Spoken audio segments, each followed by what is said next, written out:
Summary অনেক easy একটা বিষয়।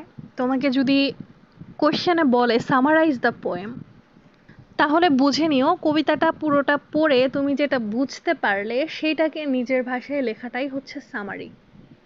তবে অনেকে কিন্তু সামারি লিখে নাম্বার কাটা খায়, কারণ সামারিতে কিন্তু ওভার রাইটিং করা যাবে না, অর্থাৎ যতটুকু প্রয়োজন ততটুকু লিখতে হবে। তোমরা যদি বেশি লিখে ফেলো সামারি, তাহলে কিন্তু বা বেশি বড় করে ফেলো, সেখানে তোমাদের মার্কস কাটা যাবে। সামারির ক্ষেত্রে আদর্শ ওয়ার্ড লেন্থ হলো 50 থেকে 150 শব্দের মধ্যে লিখবে তোমরা, সামারিটা বেটার হয়। তবে যদি সংক্ষিপ্ত সামারি হয় তাহলে, অর্থাৎ কোনো ছোট কবিতার সামারি, ঠিক আছে, এক্ষেত্রে সামারিটা কিন্তু সংক্ষিপ্ত হতে পারে। এবং কবিতাটা যদি অনেক ফেমাস কোনো পপুলার কবিতা হয়ে থাকে বা কোনো জটিল ভাষায় লেখা হয়ে থাকে বা অনেক ইনফরমেটিভ কোনো কবিতা হয়ে থাকে, সেক্ষেত্রে কিন্তু একটু বড় হবে, অর্থাৎ তখন তোমরা 1 থেকে 150 ওয়ার্ড ইউজ করতে পারো। তবে চেষ্টা করবে এর থেকে যেন বেশি না হয়।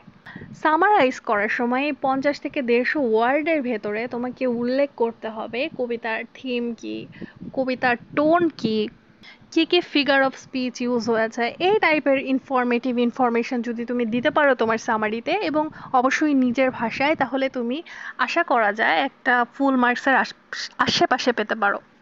সামারি করার জন্য প্রথমেই তোমার উচিত পুরো কবিতাটাকে একবার ভালো করে পড়ে নেওয়া এবং কবিতার কন্টেন্টটা বোঝা। যতক্ষণ না তুমি কবিতাটার মেইন কন্টেন্ট বুঝতে না পারছো, 2-3 বার করে তোমার কবিতাটা পড়ে নিতে হবে, কারণ তুমি যদি কন্টেন্ট না বুঝে সামারাইজ করতে যাও তাহলে তোমার পুরো লেখাটাই বেকার, পুরো সময়টাই নষ্ট। এক্ষেত্রে কিন্তু তুমি মার্কস পাবে না, অর্থাৎ তুমি নিজেই যেটা বুঝো নাই সেটা তুমি তোমার টিচারকে কিভাবে এক্সপ্লেইন করে বোঝাবে। সো যদি কবিতাটা অনেক টাফ হয়ে থাকে, যে তুমি প্রথমবার পড়ে একদমই কিচ্ছু বুঝতে পারছো না, তাহলে তোমার সামারাইজ না করাই ভালো, অন্য কোশ্চেনগুলো ট্রাই করতে পারো। কিন্তু যদি তুমি মেইন কন্টেন্টটা বুঝে যাও বা সে সম্পর্কে তোমার বেসিক আইডিয়া হয়ে যায়, তাহলে আমার মনে হয় সামারি করাটা একটা ভালো উপায় ফুল মার্কস পাওয়ার ক্ষেত্রে। সামারির ক্ষেত্রে আরো কিছু রুলস ফলো করতে পারো যেগুলোতে তোমাদের ফুল মার্কস চলে আসা উচিত। প্রথমটা তো আমি বললামই, কন্টেন্টটা ভালো করে বুঝতে হবে, মেইন থিমটাকে আইডেন্টিফাই করতে হবে। এটা কিন্তু অনেক ইম্পর্ট্যান্ট একটা বিষয়। কবিতাটার মেইন থিম কি সেটাকে তোমাকে আইডেন্টিফাই করতে হবে এবং সেই অনুযায়ী বুঝিয়ে লিখতে হবে। কবিতাটা পড়ার পরে যখন তুমি পড়বে, সেখানে এটা একটা ইম্পর্ট্যান্ট বিষয় যে তুমি যে সেখানে যে ইনফরমেশনগুলো রয়েছে বা কি ওয়ার্ডগুলো রয়েছে, কি এলিমেন্টসগুলো রয়েছে, সেই ডিটেলসগুলোকে তুমি তোমার মেমোরিতে নোট ডাউন করবে এবং সেগুলোই সামারাইজ করার সময় ইউজ করবে। অবশ্যই অবশ্যই টোন এবং মুড যদি তুমি বুঝতে পারো কবিতার মোড, তাহলে অবশ্যই সেগুলো উল্লেখ করবে তোমার সামারাইজে। এর ক্ষেত্রে স্ট্রাকচার সম্পর্কে ধারণা দিতে পারো, অর্থাৎ কবিতাটার স্ট্যানজা কতগুলো, লাইন কতগুলো, রাইম স্কিম, রাইম লেন্থ, এসব সম্পর্কে আইডিয়া দিতে পারো তোমার সামারিতে।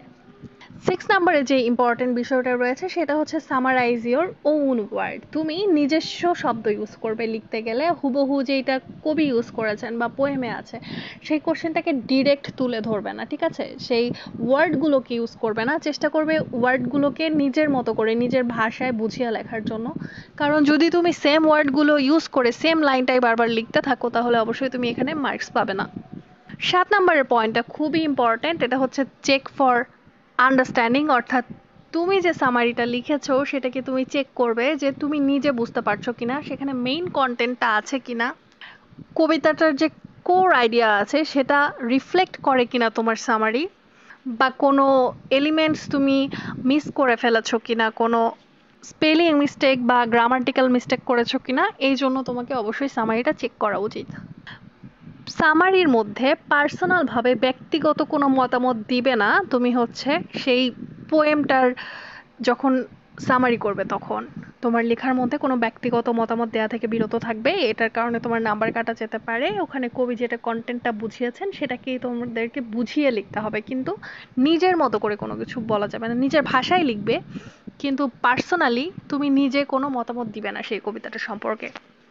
এই কয়টা নিয়ম মেনে যদি তুমি সামারি করো তাহলে অবশ্যই সামারি করতে পারবে যে কোনো কবিতার। আর যদি তুমি প্র্যাকটিস করতে চাও যে কোনো একটা আননোন কবিতা উঠাও এবং সেটাতে 3-4 বার পড়ো, পড়ে লিখে দেখার চেষ্টা করো, তারপরে সেটাকে ম্যাচ করো যে তুমি সামারিটা বুঝতে পারছো কিনা।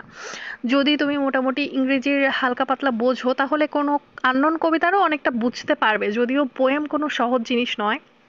কিন্তু তারপরে যদি 4-5 বার বুঝে একটু পড়ার চেষ্টা করো, তুমি কোনো আননোন পোয়েম সম্পর্কেও একটু হলেও আইডিয়া পাবে, তুমি সেখান থেকে সামারি করতে পারবে।